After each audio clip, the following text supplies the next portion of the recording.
Sampung bahay ang natupok matapos sumiklab ang sunog sa Pasig City. Pinatayang aabot ng 1 milyong pisong halaga ng pinsala. Para itong report ni Oscar Oida.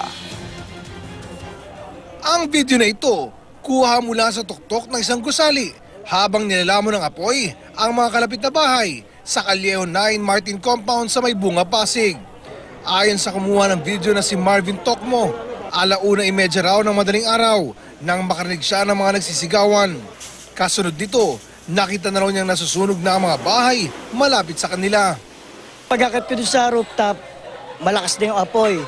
4 na bahay na yata.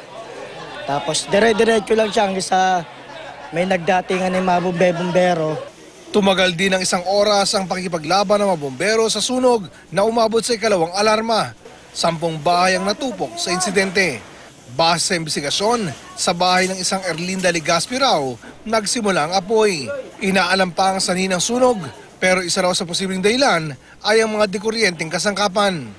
Kung tayo ay gumagamit ng mga dekuryenteng gamit, tingnan natin kung ito ba ay nasa maayos pa na kondisyon, o kung hindi ito pwedeng maging cause ng sunog.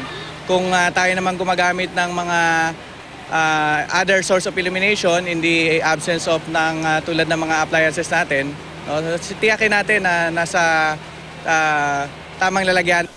Tinatayang aabot sa 1 milyong piso ang halaga ng pinsala. Ito ang unang balita sa Pasig City. Oscar Oida, reporting.